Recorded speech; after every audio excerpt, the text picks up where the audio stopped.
this tutorial, I will discuss the things to consider when entering operations and finance decisions related to your business in Quarter 1. If you have not yet watched the tutorial about the marketing decisions you need to make in Quarter 1, I would recommend that you start there.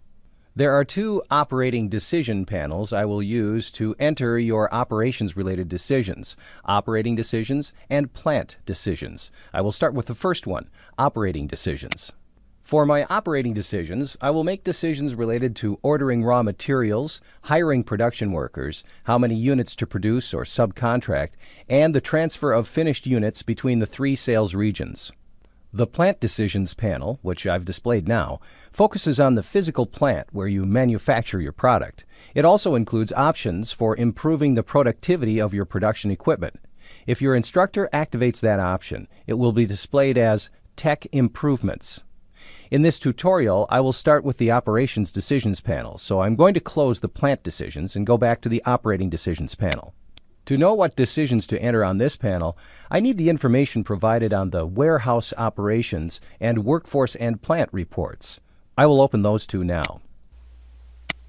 At this point, I have opened up the Workforce and Plant report and the Warehouse Operations report and repositioned them so I can see the relevant parts of these reports that I'm most concerned with, and at the same time, I can see the Operating Decisions panel. As I look at the decisions I want to make on the Operating Decisions panel, the top line shows an order of 20,000 units of raw material that I will need for the production process. There is a 1-quarter delay in the order, so what I order in Quarter 1, I will not receive until Quarter 2. I'm going to take a quick check to ensure that I have ordered sufficient materials for next quarter. I can do that by checking on the Raw Material report under the Operations menu. I have opened that report, and you can see that I have available 24,000 units this quarter. Right now, the plant has used 16,000 units of those. And if I continue with the order of 20,000 units, I will have 28,000 units of raw material available for Quarter 2. And it's certainly sufficient for what I think I will need, so I'm not going to make any changes there. I'll close that report, but I should note that over the duration of the simulation, I want to ensure that my raw materials inventory does not build up so high that the cost of carrying those materials undercuts my ability to be profitable. The next set of decisions on the Operating Decisions panel deals with workers, and I can either hire, fire, lay off, and/or spend money on training. And if I look over at the Workforce and Plant report, I can see that I started with 53 workers. I lost 5 to turnover, and that leaves me with 48 workers available for this quarter. At this point, I plan to hire 5 workers for Quarter 2. With a crew size of 3, that leaves me with 16 crews. With crew productivity of 1,000 units, I can produce 16,000 units without overtime. And that's the key number I want to take note of, so that when I look at the number of units that I will produce this quarter, that I do not unintentionally produce more than 16,000 units and incur overtime charges when that was not my intention.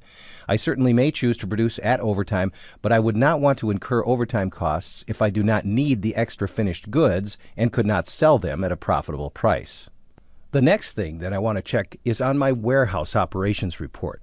And I want to double check to ensure that I have enough finished goods available for sale to meet the marketing demand that I hope to generate with my marketing decisions that I did at the very beginning of the marketing tutorial. And if you look at the units sold of 6,000, 5,000, and 3,000, those 3 numbers represent the sales forecast I entered on the Marketing Decisions panel. When I am forecasting for the current quarter, whatever entry I make for forecast units sold, I will treat it as if I actually do sell them.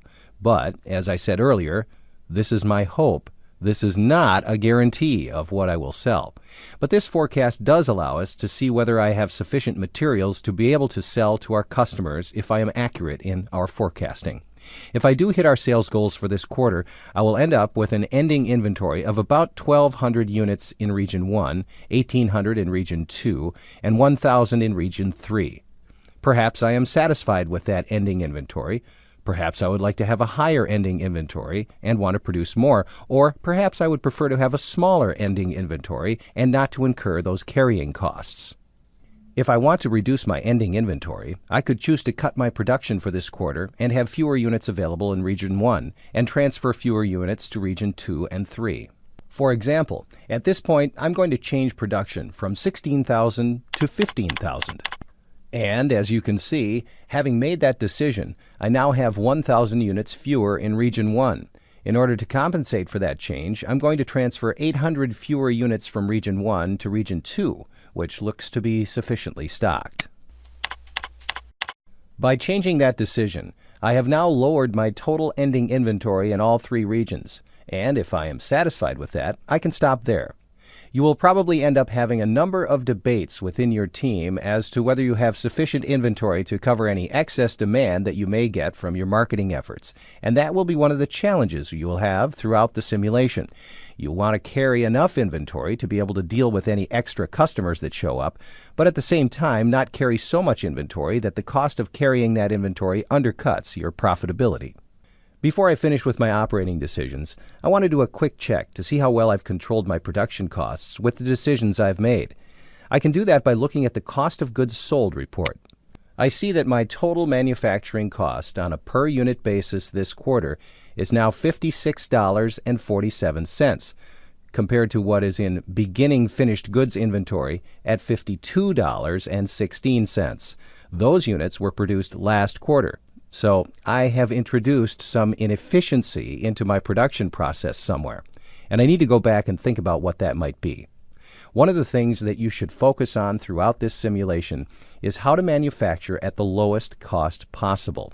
If you do not control your manufacturing cost, you will have a difficult time being able to price at a competitive level to where you can get the sales volume that you need in order to be profitable.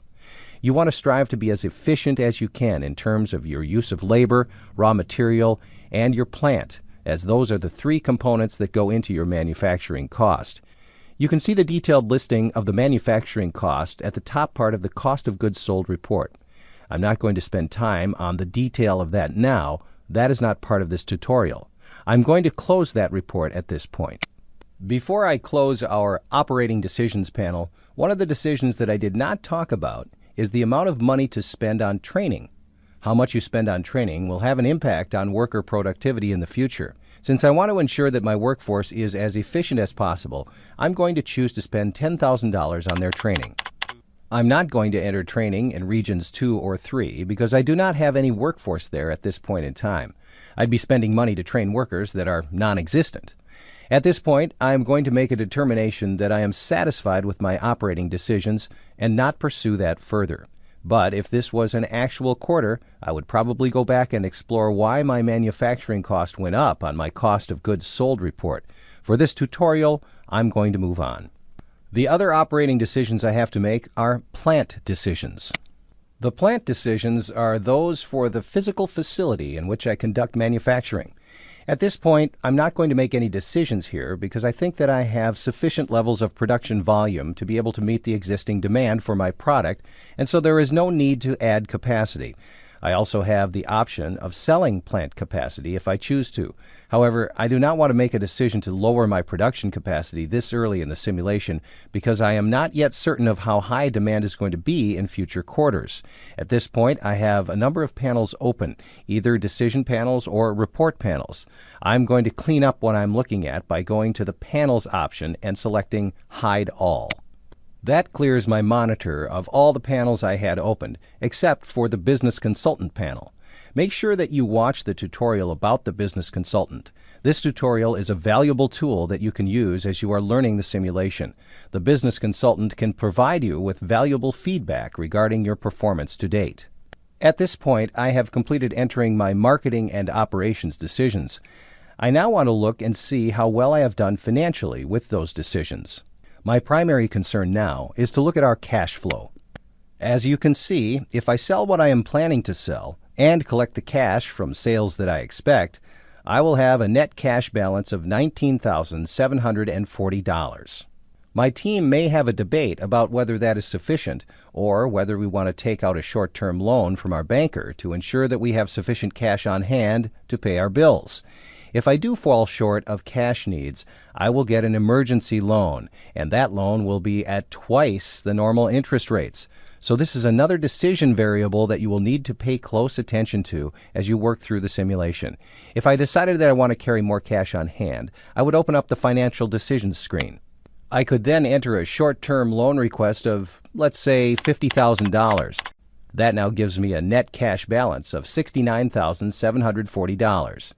There are other financial decisions that I can see, but for quarter one, my primary concern is to ensure that I have sufficient cash on hand to pay our bills. My other concern is whether I am profitable with the decisions that I've made, so I'm going to look at the income statement. I can see that if I am successful at selling what I plan to sell, that I will have a net profit of a little over $9,000. If I wanted to try to improve on that, I would have to go back and work on lowering manufacturing cost or increasing sales in some fashion in order to generate more sales, or by lowering cost to increase our margin to increase our net income. But as a first pass for quarter one decisions, I am satisfied with making $9,500, and will wait to see how things turn out regarding the accuracy of my forecast and my ability to be able to market my product at the price and quality level that I have entered. At this point, I hope that you have a better idea of the things that you need to consider as you make decisions for quarter one. Make sure that you watch the other tutorials to improve your understanding of the Micromatic simulation. Once again, I hope you learn a lot as you work with the Micromatic simulation and have fun while doing so. Good luck!